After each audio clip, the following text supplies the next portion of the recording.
Hi guys, I hope everyone can hear me. Just indicate on the text here below that you can't hear me. All right, great stuff. So I'm very excited about this webinar today. We're going to be speaking about doing business with purpose, and we are going to be doing a 4-part series to make sure that we get this business purpose thing under control, and that's, I believe, a big tool to impact and influence the economy in South Africa, to transform and give everybody equal opportunity. And I believe a big part of that doesn't start with the government. It starts with us as entrepreneurs, as businessmen and businesswomen in South Africa, to make a huge impact. So I'm very excited. This is my passion. This is one of the reasons I'm alive, is to do exactly what I'm doing today. So I hope you guys are also with me, excited with me about this session that we're going to do. Okay, just a quick introduction from my side. My name is Brent and I'm an entrepreneur. My business is Dream Starter Group. So quickly, at age 19, I decided to go confidently in the direction of my dream, and at that time I had a dream to play professional cricket. So I was sport crazy in school and sport crazy after school, and I still love sport. And that journey actually led me to take many risks in life and to go against the proclaimed safe route. In 2009, I stopped studying. In 2011, I relocated to Cape Town in faith without a safety net, and in 2012, I lost everything. So there was a price to everything that the journey entailed. However, I refused to give up, and after many failures, which sport, business, and losing everything in the process, I persisted with a good attitude, faithful, never giving up. And amidst trials and tribulations during these times, I discovered my life purpose, which is now makes everything worthwhile, and I learned some crucial aspects in those times and some key principles and how to actually get past failure and achieve success, how to get that going. So that served me very well as a young man. And at age 25, I became a licensee at Company Partners. You all know Company Partners. They're also doing a lot of webinars for the ICBA, and I actually was the middleman when it came to that arrangement and that partnership that now is between ICBA and Company Partners. I was the one that saw ICBA on the internet, and I contacted Barbara, who is I think she's the CEO of ICBA. And then we started a journey. So I worked at Company Partners. At age 25, I was a licensee there. At age 27, I became the operations director at Company Partners. But then I knew I was called for something different in life, and now I'm doing what I'm doing. So I took action, and I went again against the safe route because everything was set up nicely for me there at Company Partners. It was a very safe option, but I'm not a safe man. I am someone that likes to take risks. That's probably one of the reasons I'm an entrepreneur. It makes sense because there's a lot of risk involved with entrepreneurship. But ever since 2013, I've been in the industry of business startup consultation and business consultation. And some of my credentials is I'm a business owner, entrepreneur, and I'm an entrepreneur consultant. I'm a business plan consultant, and I do motivational speaking as well. All right. And currently what I'm busy with, which is something that's very close to me. I've been working on this entrepreneurship school for over 2 years now, looking at the industry, trying to find solutions to the problems that is in the entrepreneurship industry and in the business startup industry. I mean, one of the stats in America is that startup businesses, within 5 years, 80% of startup businesses fail. And then of the remaining 20% businesses that's in business after 5 years, another 80% of that 20% fails in the next 5 years. And there's reasons for the failure of those businesses. And that's something that I've studied, I'll say, for the last 2-3 years. And I saw issues with people trying to start up their business. They don't know how, they don't know where, they don't know why they even want to go into business, except for personal lifestyle at the end of the day. So yeah, I'm very excited about the Entrepreneurship School. What this brand is doing is it answers two things when it comes to start a business. It answers the first thing, which is, how do I start a business in South Africa? That is the first question that the Entrepreneurship School answers. And the second fact that it answers is, you awaken or you discover an entrepreneur in you that you never knew were there, which is exciting. I had one of my students in the current Entrepreneurship School program that I'm running. He literally joined the program just interested in entrepreneurship, and now he's in the 10th week of this program. The guy is 10 weeks away from launching his own business, and he now believes that he is an entrepreneur. So this program creates entrepreneurs, and I believe that is crucial in South Africa to help the people and the young people without jobs and the economy issues. So I'm excited about this. If you have any clients, I know many of you on this webinar are accountants. If you have any clients that want to start out in business, I would highly recommend this program, as it will be key to their development and actually getting the right foundations in place before they start out in business, missing all the landmines and the holes and the potholes and everything that makes you fail in the first 5 years. Okay, so let's continue. Very excited about this webinar. As I said, it's a 4-part webinar series, and the first part is, what is the purpose for your business? So we're going to take a look at that. The second part, which is next week, will be on creating a business culture. Or rather, should I say, creating a right and a correct business culture, not just any culture, but actually a culture that's healthy in your business and that gets everybody involved. I mean, you don't want employees that works 8 to 5 watching the clock, and as soon as the clock strikes 5, they close the laptop. You don't want that in your business. You want people who buys into the purpose of why your business exists, which is hopefully not to make you, the boss, rich and the employees serve that, because there's no purpose in that and people will see right through that. The third part, which will be in 3 weeks, will be the reason why 80% businesses fail. And the fourth part is building a dream team. Okay, so very exciting topics that is coming up the next couple of weeks.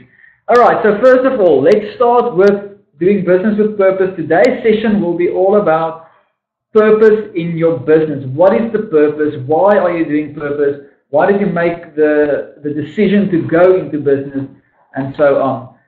First of all, we're going to look at bringing the dream back to business. And just to encourage you quickly from the start, I want to encourage you all to dream big. If your dreams don't scare you, they're not big enough. If you don't think about dominating the industry that you're in, then you should rather pack up your business now and go do something else, because it will not be worth it. Okay, so dream big. Go big. Go take a look at the industry that you are in and ask some questions. What is wrong with the industry? How can I fix the industry? And what is possible for my business? Not just getting by every month, but actually exceeding and going far beyond what you thought were possible. And I specifically choose this mountain over here. Some of you might know this is the Matterhorn in Switzerland. It's the most photographed mountain in the world. And I always had a dream to go to Switzerland. I always wanted to travel. Now I'm a converted traveler, and I wanted to go to Switzerland. It was a big dream of mine, but I always thought it was not possible. I don't know why we many times think that dreams are not possible, but in my mind it was like I needed to be a multi-millionaire to travel. It's not possible. Why would they allow me in the country? And stupid things like that. But in 2016, if you can see over there, there's the Matterhorn in the background. In 2016, I went to Switzerland. What a blessing. And it was never a safe choice. I sat down with my parents and we did a Skype meeting, and my mom said she wanted to travel. I said, let's go to Switzerland. She said, okay, it was a done deal. So we bought the tickets, and then I had no choice. There was no turning back. I needed to make a plan, to get money, and to go, and I did. And one of the other cool photos was at other place in Switzerland, which is quite a popular destination as well. But the main thing here is, the question that I have for you is, what is your dream Let's take a look at your business. What is your business dream? Why does your business exist?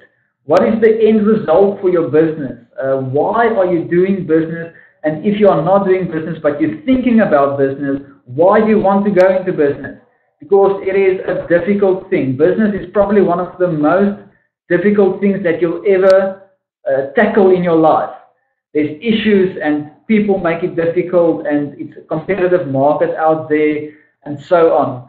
But I believe if you can get the correct answers and build the right foundation, it's probably one of the most rewarding journeys that you'll ever take in your life. And it will change you as a person, it will build character in you, and you will do something that matters.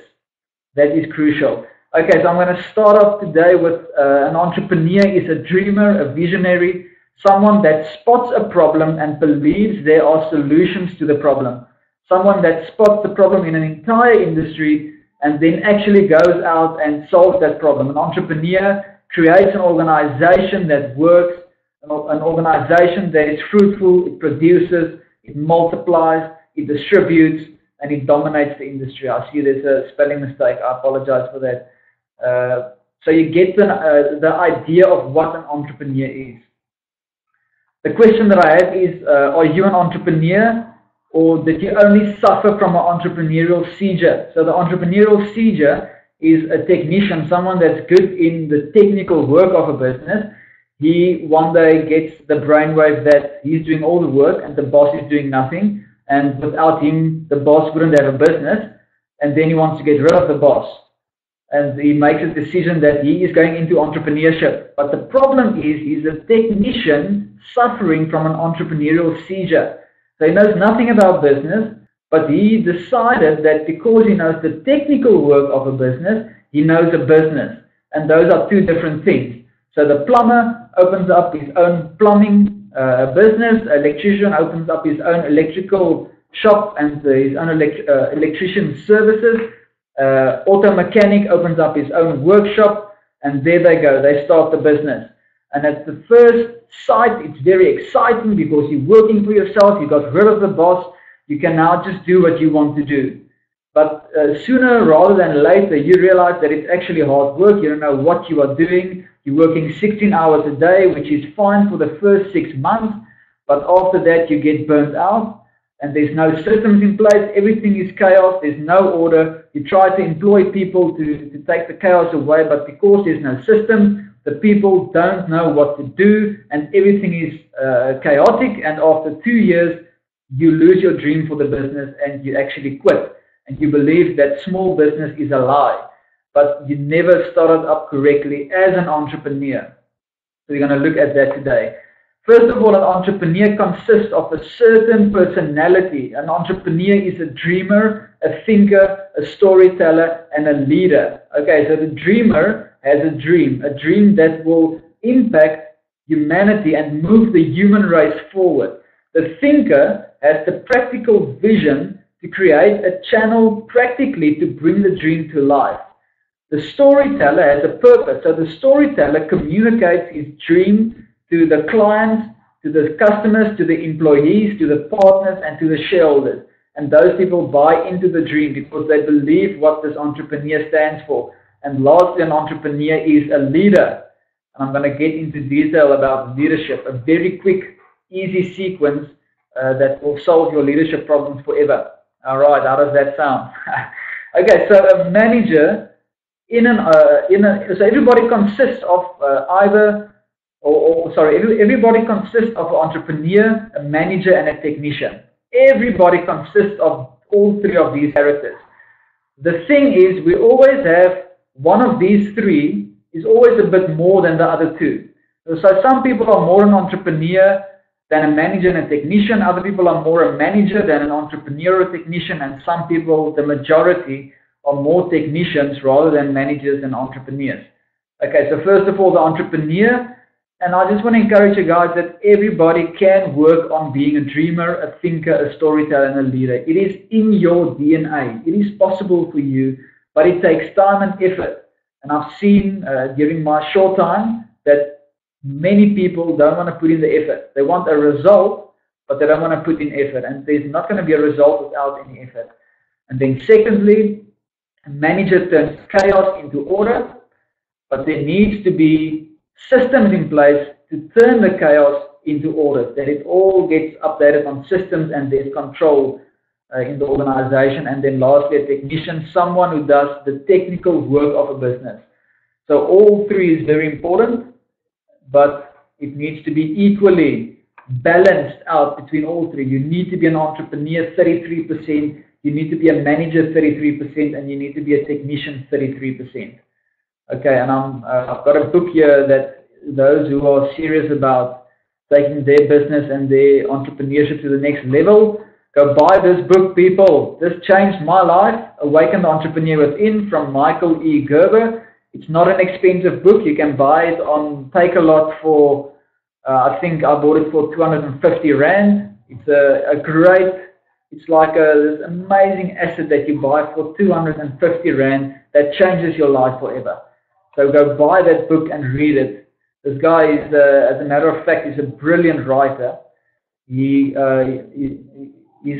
done some poetry in the past. So the whole writing of this book is easy to read, and it just flows, and it's not difficult. So go buy the book and change your mind. If you change your mind and your thoughts, you can change your life. Okay, next, the foundation of entrepreneurship. True entrepreneurship is birthed with a dream. And I've got my examples down this slide, but one of my favorite entrepreneurs, Steve Jobs. This guy was amazing. There's a reason why Steve Jobs is different than all the other entrepreneurs that ever lived on the earth. Steve Jobs was known as a dreamer. If you go look at interviews from Steve Jobs, the people normally say, yeah, he was a dreamer, he was this, and he was a dreamer, and he was that, and he was a dreamer. And the constant word that comes up again and again is Steve Jobs was a dreamer. And that is the foundation of true entrepreneurship, because a dream is powerful enough to change a country, to change legislation, to change anything in its way. That's the power of a dream. Just think of Nelson Mandela, who had a dream for freedom. His dream cost him a lot, but it also changed legislation in South Africa.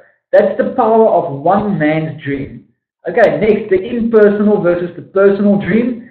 The entrepreneurship dream is an impersonal dream, and it should not be confused with a personal dream. A personal dream is something that's like a hard desire for me. I want to go travel, and I want to travel 40 countries one day. That's a personal dream. But if I look at my entrepreneurship career, I want to make an impact in the economy of South Africa. That's an impersonal dream. It's got nothing to do with me, and it's not going to benefit me. But it's something that I want to do to serve other people and to help the country go forward. And that is my last point there, servanthood. If you take a look at the big entrepreneurs, the guys that truly made an impact, someone like Steve Jobs, all he did is he served the needs of people. That's all he did. He was a servant. He served the needs of people. For Steve Jobs, everything was always about the client. The packaging of an Apple product, the whole customer experience, everything was to serve the client. It was for the client's benefit that he set up his packages and the whole company of Apple, basically. Okay, so the dreamer dreams a dream to move humanity forward, to move the human race forward. And the most important aspect is to start dreaming. And you do that by, after this session, taking a blank piece of paper and you start as a beginner. And you write down what your dream is, impersonal, personal, and you start to discover what's going on your inside to make a difference in the world. Anything is possible and anything good can happen. And that's something that I quote every morning when I get in my car. Anything can happen today. Anything good is possible. Okay, because you want to start your day on the right foot.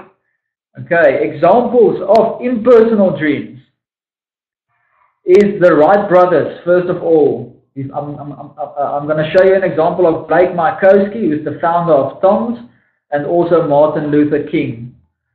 The Wright brothers were actually entrepreneurs. They never made or they never created a successful business, but these guys changed humanity forever. They had a dream to fly. Now, if you think about entrepreneurship, Steve Jobs said, A true entrepreneur never creates a product or a service that the customer or the client thinks that they need. But a true entrepreneur rather creates a product and a service that people never knew they needed until the product or the service is rolled out in the market. People get the product and the service and they're like, this is amazing. How did we manage to live without this product or service? So that's true entrepreneurship. It's creating something that nobody thought they needed until it was created.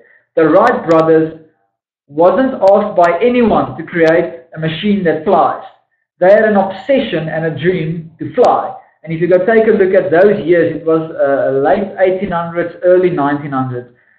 People's mindset at that stage was, it's impossible to fly, we're not made to fly, and we will never fly. That was the mindset. It was like Roger Bannister, who ran the mile in under 3 minutes, or under 4 minutes, one of those two. I think it's 4 minutes.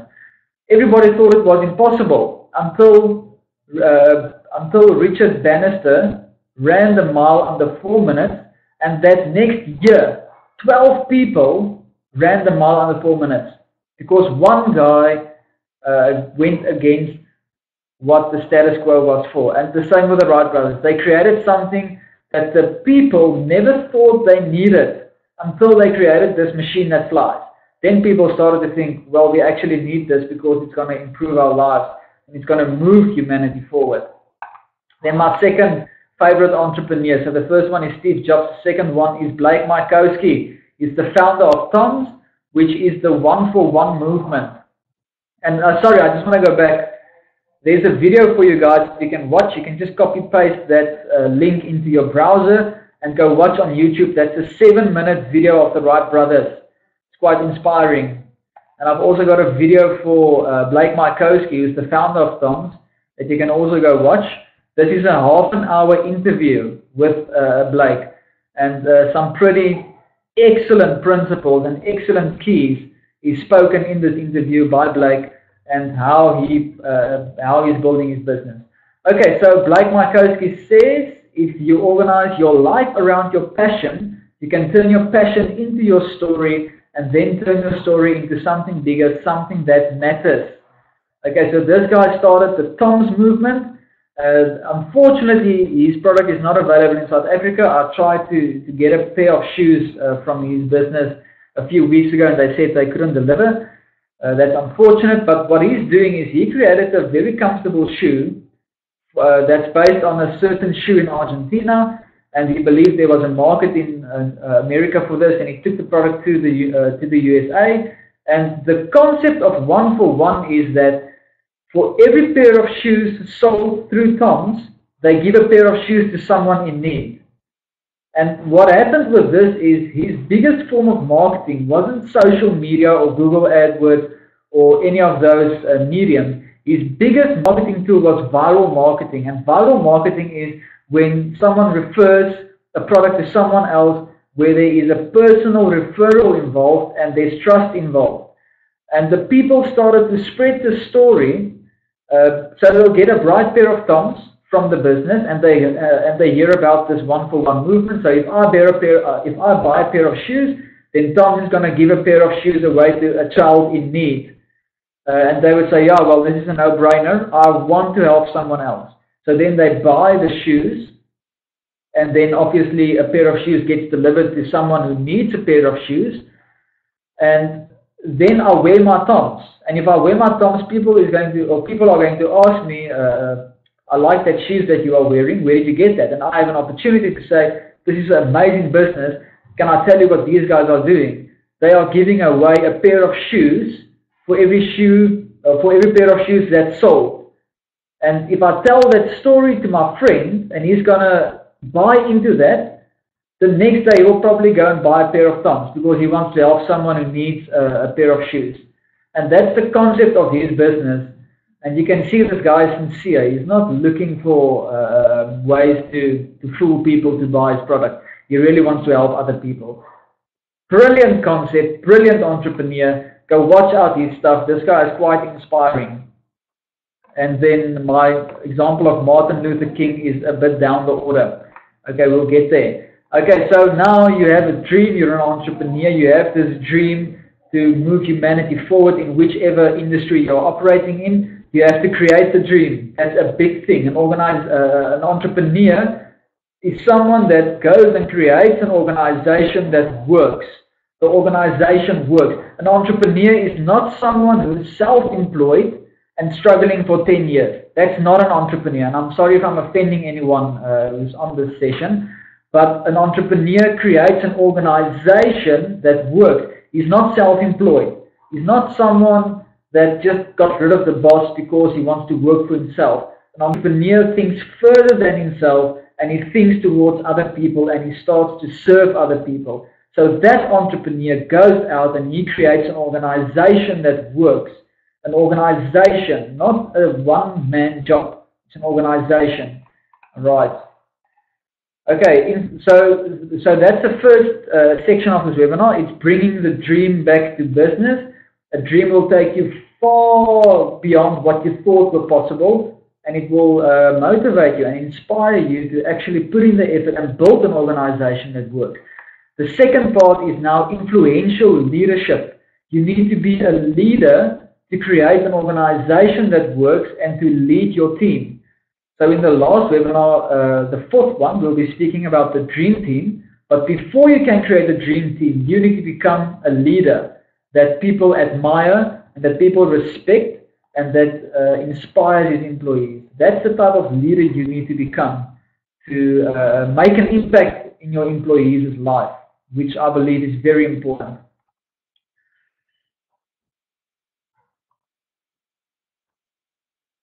Okay, so influential leadership is the capacity to influence other people through inspiration, motivated by a passion, generated by a vision, produced by conviction, and ignited by a purpose or a dream. And that is said by Dr. Miles Monroe. If you don't know him, go search up this guy's material. He can change your life in a moment with the knowledge that he has. So there's a sequence when it comes to leadership, and that sequence is first of all purpose, which leads to conviction, which leads to vision. That goes over to passion. Passion inspires, inspiration influences, and then you've got a leader over here. So there's a sequence involved to become a leader. You don't just awake one morning with a strong personality, now you're a leader. That never happens. There's a reason why people respect and admire you, and that comes from observing what you do. So your actions are crucial as a leader.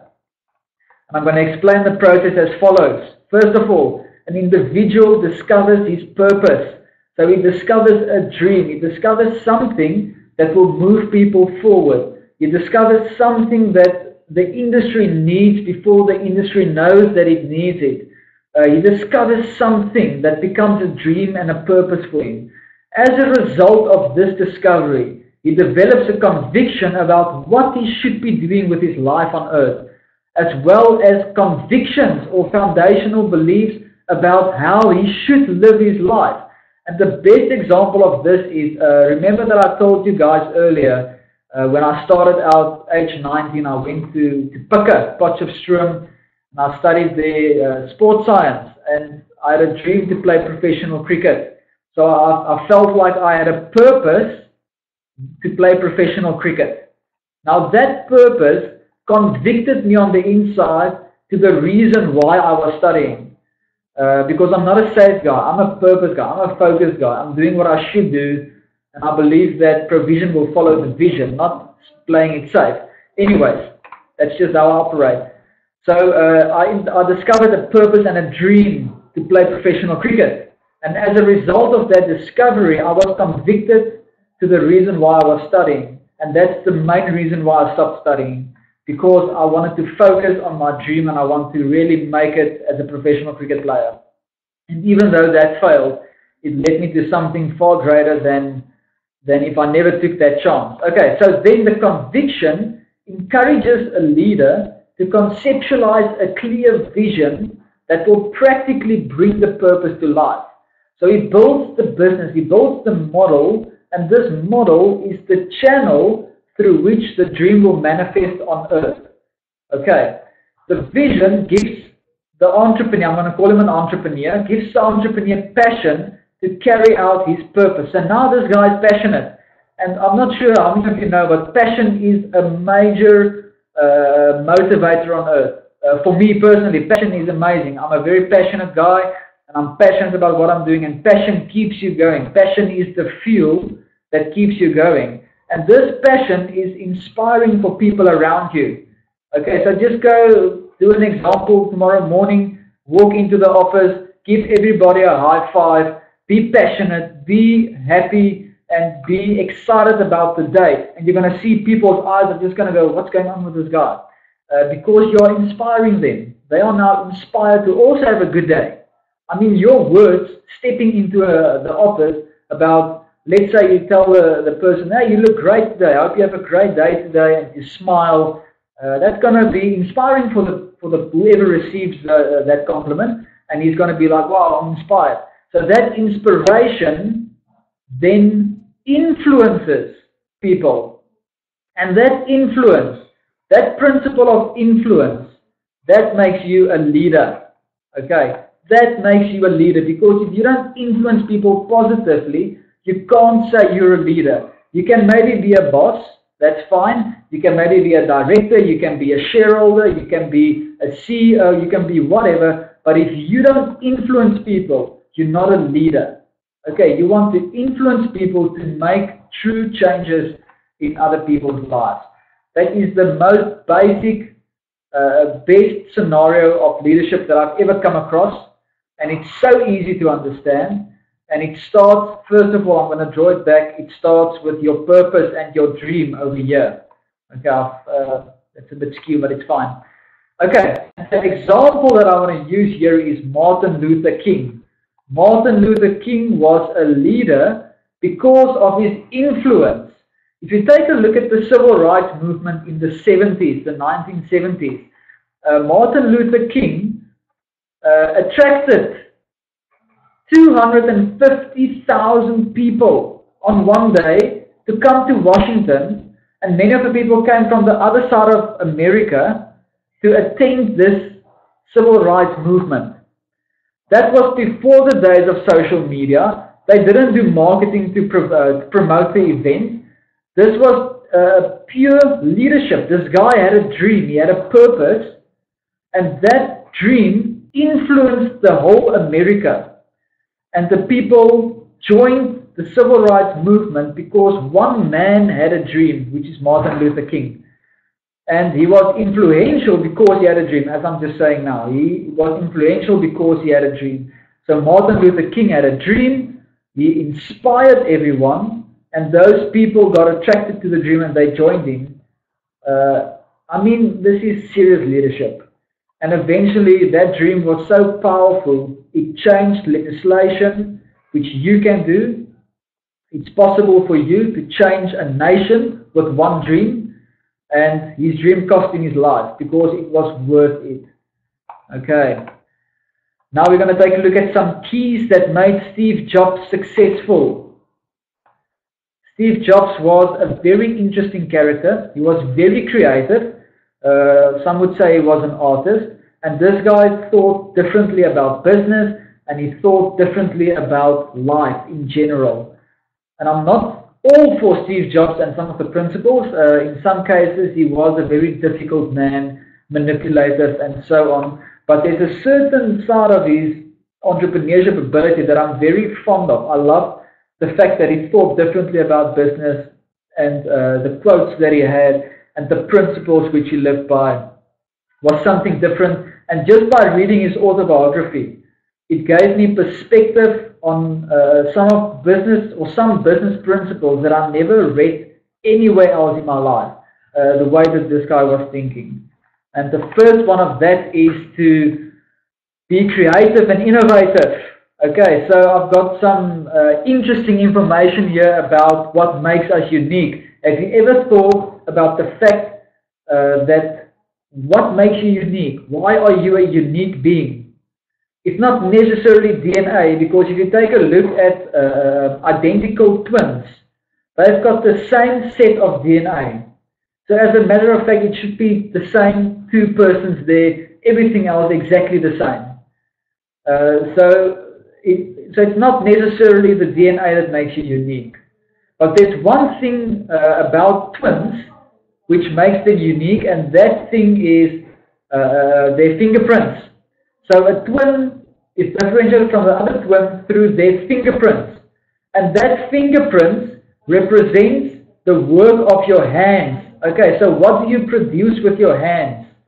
And that, as a matter of fact, speaks about what are you producing as a person in general. I'm not saying you should go and build a table and become a carpenter. I'm saying that what are you producing with your hands? What business are you building? What job are you doing? What are you making successful with your bare hands? And hands is a result. So whatever gets created with the hands, or whatever gets produced with the hands, first is born in the imagination. So you get an idea. In your imagination, you see something. You have an idea. And then you go out and you produce this idea practically through your hands. Okay, so now the second thing is the imagination. That's actually the first thing. And the imagination only gets, the result of the imagination comes through what the hands produce. Okay, so that's interesting fact over there. I hope that makes you think a bit about your imagination. So the thing that makes you unique is your imagination, because that's going to create a different result through your hands. Okay, now, how do you create a more creative imagination? That is the question. You want to be innovative and creative, and that comes from the imagination. So how do you create an innovative and a creative imagination? And the first thing is you switch off the television. Get rid of the television. Okay, if I watch TV, or if I watch an episode every night, let's say I watch 3 to 4 hours TV after every work day, my imagination is not forced to do anything, because I just see the pictures and that's it. My mind is lazy, my imagination is lazy, I don't have to think a bit after work. So what you want to do is first of all, switch off the television, get a book, read a story after work, or go do something that challenges the imagination. If I read a book, then my imagination is forced to think of the pictures of what's happening in this book for me to make sense of what I'm reading. So now I'm exercising the imagination muscle. Okay, so that's a tip, that's a key to actually becoming creative and innovative. The other thing that makes you creative and innovative, and I've seen this in my life, is when you have a clear vision. If you have a clear vision and you know exactly where you're going with your business, your mind will think out creative and innovative ideas to bring this dream to life. Okay, you can test it out if you are not focused. If you are focused on 5 different industries with 5 different businesses, you're not going to be creative, because your mind is distracted on 5 different things. It's chaos, there's disorder, and nothing works. So it's impossible to be creative. If I've got one thing that I need to do, and I need to make it successful, only one thing, my mind's going to find a way to make this successful, and that is creativity and innovation. Okay, is to create the dream practically on earth. And I always use this example. If I'm going to Pick n Pay to go buy some food for the evening, let's say it's a Saturday afternoon, I want to have a nice braai on Saturday evening, I need to go to Pick n Pay and I need to go buy like a piece of steak for everybody, go buy some ingredients for salad, a few beers maybe to drink and so on. Okay, but now I get in the car and I drive, and there's an accident on the road. So now my mind there's something that's blocking my way to go to Pick n Pay. Alright, there's something that's blocking the way. Now I have to be creative to get to Pick n Pay. So I'm going to think out a detour to actually get to Pick n Pay, because I've got a braai tonight. There's a vision of a braai in the evening, and there's a goal and a purpose to why I need to get to Pick n Pay. Okay, so my mind's going to be creative, and I'm going to think out a different direction to get to Pick and Pay, even though this route is now blocked. But if I'm only at home on a Saturday afternoon and I'm bored, and I decide I'm going to go for a drive, and I get in the car, and I drive, and I get to the same accident, there's no purpose for me for driving at all. I'm going to turn around and go home, because what am I doing there? There's no purpose for me. So it's a waste of time for me to do anything else. Obviously, there's an accident. I can't go any further. I'm going back home. Okay, so clear vision creates an opportunity to be creative, be focused, and you have to know exactly where you're going. And incidentally, where focus goes, energy flows and results shows. A laser and a light bulb has exactly the same amount of energy that it creates or generates. The difference is a laser is focused and a light bulb has broad energy that's expanding all over the room. So a laser gets results because it's focused on one thing. It can cut through anything, but a light bulb only makes light and is not effective if you look at the purpose to why you're using that tool. All right, so focus is critical to become innovative and creative. And as I said earlier, we must practice our creativity. As you practice your entrepreneur personality, you must practice your creativity and your innovation as well. Okay, the second key that made Steve Jobs successful is thinking differently. Okay, Steve Jobs never compared himself with the competition. Steve Jobs said, you can never compare yourself with the competition. Never try to be cheaper or better than the competition. That's what Steve Jobs said. He said, rather, take a look at what the competition is doing and think to yourself, how can I do it differently? Okay, so never compete in the rat race. Rather, look at the rat race and think to yourself, how can I do things differently? Rather than sitting in the rat race and competing with everybody around me, because people are afraid to take chances. So 99% people will do what everyone else is doing. The 1% decide they're going to do something different. And what happens is they actually make the rat race their climb. So an entrepreneur looks at an industry and he asks the question, what is wrong with this industry? And once he asks that question, he goes and he thinks of a result that will fix the entire industry. And when he fixes the entire industry, the industry becomes his client. So he's focusing from the consumer to the whole industry. And that's a huge step up in business, rather than just being average like everybody around you. Try to be different. I mean, every single person on earth is unique. No one is the same. So why are we seeing the same businesses everywhere in South Africa and the world? Because people are afraid. They don't want to take chances and do things differently. Go do things differently and you'll see a much bigger result. All right. Okay, the next one is be one step ahead. Be one step ahead. Okay, so there's this one skater, or not a skater, he's an ice hockey player. This guy was by far the best. I forgot his name. This guy was by far the best ice hockey player in America. And then one day, Steve Jobs and his team had a meeting, and they were discussing on where some of the competition is going with the products. And Steve Jobs said, no, we're not doing that. We're not doing the same as the competition, but let's rather take a look at where is the industry heading over time. And let's create a product where the industry is already over there, and once we create that product, the competition is way behind and they're trying to catch up all the time. So Steve Jobs created products to where the industry was heading, not where the industry was at. He thought a few years ahead.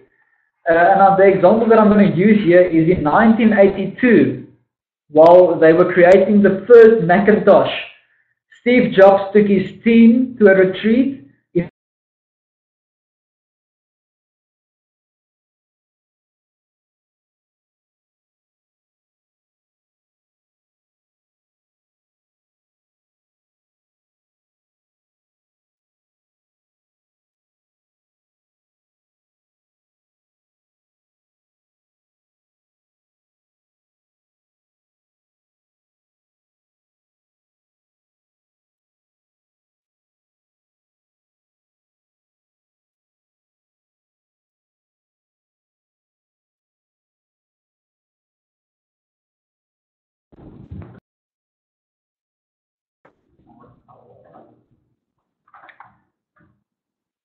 Okay, can you guys hear me? Sorry about that. There was a quick drop in line.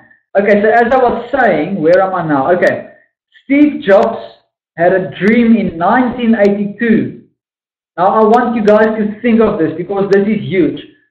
So they're busy with the first Macintosh, and I think it's like the first computer with color that's coming out. It's still in these huge boxes. They were only figuring out a mouse with wheels and so on and so on. So that was where the industry was at. At this retreat in 1982, Steve Jobs holds up a prototype of the iPad. In 1982, he holds up a prototype of the iPad, and he tells his employees, my dream is to build a computer the size of a notebook. That was how far Steve Jobs was thinking ahead. He was thinking 30 years ahead of his time. And he thought differently, and everybody said, this guy is freaking crazy. As a matter of fact, with everything that Steve Jobs rolled out for Apple, people said he's crazy, it will never work. So that started first of all with, the iStore. So Steve Jobs had this unique idea of building iStores all across America and let the iStore sell the product. And the people criticized him for months. And then when the iStore launched, it was a massive success. And then Steve Jobs said he was going to create the iPhone. And the people had a problem with that because you can't do an iPhone like this, and you can't do a phone like that, and you can't do a phone like this, and he did it, and it's a huge success. Then he creates an iPad, and the people said, this is the stupidest thing that has ever been created. It's not a phone, it's not a computer, what is it? And the same guy that wrote that article found himself a few months later, he couldn't put down the iPad because he never knew he needed the product until it was revealed. So Steve Jobs was constantly criticized for thinking differently, and then his success. And very funny that not one of those people who criticized him turned around and said, I'm sorry. They always criticize, and then they just disappear when they see it works, which I always find very funny. You know, you have to take responsibility for what you say. If you criticize someone and it works, go back and say, I'm sorry, you were right. Okay, so I've got a few videos for you guys, which is your homework. The birth of Apple, that's a 3-minute video over there. Then we've got a 55-minute video of the birth of Apple. Go take a listen to how this product was built and how the business was built in the start. And then lastly, there's an ad campaign that's very inspiring from Steve Jobs about thinking differently. Go take a look at that ad campaign. And I want to leave you with this last piece of encouragement, okay, that you can go out and change the world. Okay, here's to the crazy ones, the misfits, the rebels, the troublemakers, the round pegs in the square holes. They're ones who see things differently. They're not fond of the rules. They have no respect for the status quo. You can quote them, disagree with them, disbelieve them, glorify or vilify them. About the only thing you can't do is ignore them, because these people change things. They push the human race forward. And while some may see them as the crazy ones, we see genius, because the ones who are crazy enough to think that they can change the world are the ones who do. And I want to encourage everyone listening here, you have a dream inside of you that is powerful enough to change the world. Okay, so go think of that dream, and I'll see you guys next week for the second part, which is, if I'm just going back, the second part is creating a business culture. Okay, this is all part of doing business with purpose. If you want to pop me an email, I'm going to give you my email address. I would love to hear from everyone who attended about what you thought of this presentation and if you were inspired. Okay, because that is one of my missions on earth, is to be different so people can be inspired. Thank you for attending. And if you have any questions, I'll be hovering on here for another 5 minutes. You can pop me a question. Otherwise, just send me an email and I'll get back to you as soon as I get to the office or during tomorrow. Fantastic, guys. Have a nice day. See you next week.